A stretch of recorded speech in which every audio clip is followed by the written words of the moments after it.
So the officer's doing much better now. He received a gunshot to the left leg, and he is it is a non-life-threatening injury. At about 7:15 today, our officers had received a call for a child custody dispute in the 900 block of Lebanon. While they are investigating and interviewing persons at the scene, they hear gunshots, and the officer that was shot felt pain.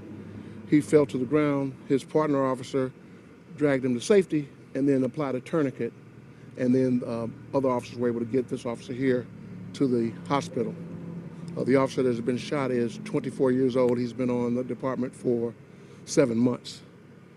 He would be the 11th officer shot in the line of duty in these last 6 months. I think the point that is most discouraging is the officers are just doing their job. They're just trying to interview persons. They're trying to do what the community expects us to do, and are coming under gunfire is what the message I want to get to the community. Officers are doing their jobs, and this is the 11th time since June the 1st that an officer's been shot, just merely either interviewing someone, pulling a car over, whatever. What is normally expected of officers is what's going on, and we're coming under gunfire. Do you know if the gunfire was directly aimed towards officers, or was this gunfire from another scene that happened to hit these officers? So it'll be all a part of the investigation, but the issue would be is that the officers were interviewing persons as it relates to the scene when they heard shots, and of course he felt pain and fell to the ground. What about a suspect? Is anybody in custody for this? At this point, there's no one in custody, but officers are still on the scene conducting an investigation.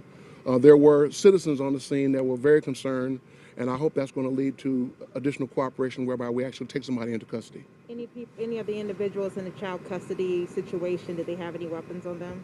Yeah, that's undetermined right now. It's just that will be a part of the investigation. But again, the officers were interviewing folk, and they were interacting with people as it relates to the investigation, and heard shots. And then one of the officers was shot in the leg, the left leg. His partner officer dragged him to safety and applied a tourniquet, which was very helpful in this situation. Were you able to talk to the wounded officer, and is he able to speak and talk about anything that he was able to tell you? Yes, I was able to speak to the officer, and he is in good spirits. His parents are here, and we're just continuing with the investigation, and hopefully the cooperation that we got from people that lived around there already will result in the arrest with additional cooperation. And they were the only 2 officers on the scene at the time of the shooting? Yeah, for right now, I believe there were only 2 officers on the scene at the time, but naturally other officers responded when the aid call went out. Last question. Officers are shot once. Yes, well, there's only 1 wound. I'm not sure how many shots were fired. Okay. Thank you all very much. Thank you. Thank you. So you heard the latest there from Chief John Hayden, the officer, 24 years old, 7 months on the force, shot once in the leg, said that his partner, the officer's partner, performed a tourniquet to help as they brought the officer to the hospital. The officer in good spirits, that's the good news, able to speak with the police chief.